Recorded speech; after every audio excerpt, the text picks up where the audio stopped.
High সব বন্ধুরা, তো চলো আজকে আমি চিলি চিকেন বানাচ্ছি, তো তোমাদের সঙ্গে একটু শেয়ার করে নিলাম। তো আমি আজকে 600 চিলি চিকেন নিয়ে এসেছি। তো পিসগুলো দেখে নাও, এই রকমভাবে কেটে নিয়ে এসেছি ছোট ছোট করে। তো এইভাবে চিলি চিকেনের পিসটা করলে বেশ সুন্দর হয়। তো আমি ভালো করে ধুয়ে পরিষ্কার করে নিয়েছি, নিয়ে এবার ম্যারিনেট করে রাখবো। তো ম্যারিনেট করার জন্য আমি কি নিয়েছি জানো তো? ওই যে কর্নফ্লাওয়ার, কর্নফ্লাওয়ারটা মাস্ট। চিলি চিকেনে কর্নফ্লাওয়ার না দিলে কিন্তু চিলি চিকেন হয় না।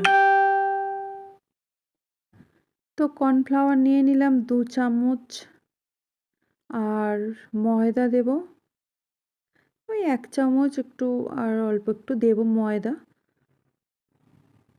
আর যেহেতু আমি যেমন চিকেন থাকবে, তো সেই জন্য সেই পরিমাণে ডিম দেব আর লবণ দেব, ঠিক আছে? এবার একটু লবণ দিয়ে দিচ্ছি। যেহেতু আমার অল্প চিকেনটা, তো সেই জন্য আমি একটা ডিম দেব, ঠিক আছে? একটু সাদা তেল দিয়ে দেব। তো সাদা তেল দিয়েও ম্যাগনেটটা করে রাখতে হয়। এই কিছু দিয়েই আমি ম্যাগনেটটা করব, আর বেশি কিছু দেব না। না আমি এখন আদা রসুন দেবো না কিছু। এই ব্যাস, এই কটা দিয়েই আমি ম্যারিনেট করে সেট হতে রেখে দেব ফ্রিজে।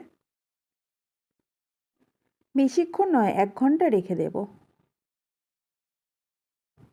ভালো করে মাখিয়ে নিচ্ছি হাত দিয়ে, ভালো করে প্রতিটা পিস সুন্দর করে মাখিয়ে আমি ফ্রিজে রাখছি 1 ঘন্টার জন্য। তো চলো 1 ঘন্টা পরে আমি আবারও আসছি।